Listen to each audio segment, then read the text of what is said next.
Hey everyone, I'm meteorologist Mark Hollins, and today we're talking about the Rodman Dam down in Putnam County, a beautiful area. If you're a fisherman, you certainly know about this area. I know about it from my early days hiking along the Florida Barge Canal and doing some boating along the Ocklawaha River, a great little area where the fishing is good and the sights are beautiful. It's definitely a part of Florida that is undeveloped. But a report came out from the Department of Environmental Protection, and that's what I wrote about because there were some concerning issues with the report that the dam has actually deteriorated and it's been classified as a high hazard risk because of the repairs that are needed to it. Some of these repairs could cost over $1 million, anywhere from like 1.3 to 1.6 million dollars. So there's folks that live downstream of this, and it is a concern for them because the report stated that there's some corrosion, rust issues with the dam to fix this. They couldn't really get a full assessment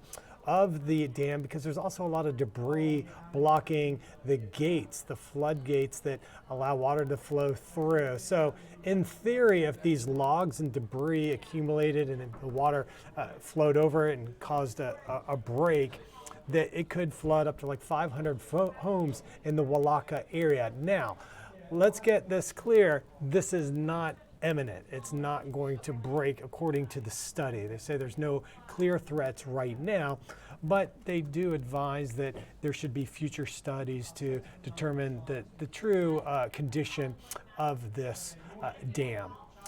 So what's also very interesting is that you've got both sides of this controversial area. Why is it controversial? Because environmentalists, some scientists say that that dam shouldn't be there. It needs to be restored to its original condition before 1968 when this dam was built. It was actually built to create the Florida Barge Canal so that ships could go from the Atlantic to the Gulf of Mexico.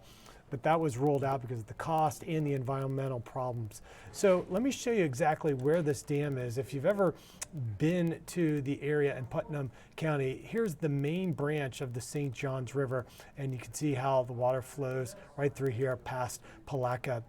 Well, as we zoom in, there's a fork off here, and that feeds into a lock and then the Rodman Dam.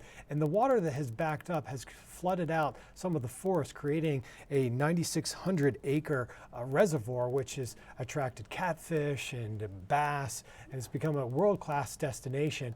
But before that, steamships were able to go all the way up through the river and reach Silver Springs, and it was a real popular tourist attraction back in the day. But things have changed. Still draws a lot of people into the area for fishing, and so some folks want to keep that reservoir there to continue to generate revenue, tourism revenue for Putnam and Marion counties.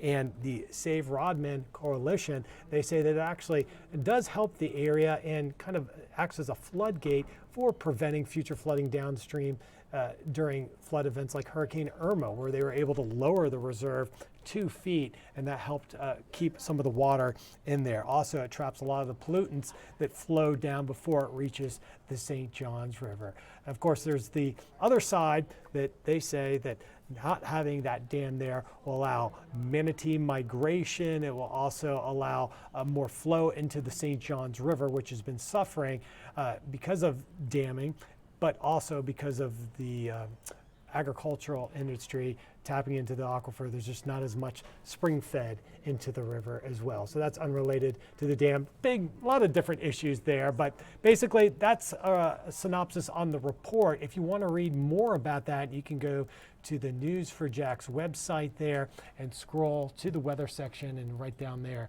you can see about this new report on news4jax.com. All right, I'm meteorologist Mark Hollins. Enjoy your read.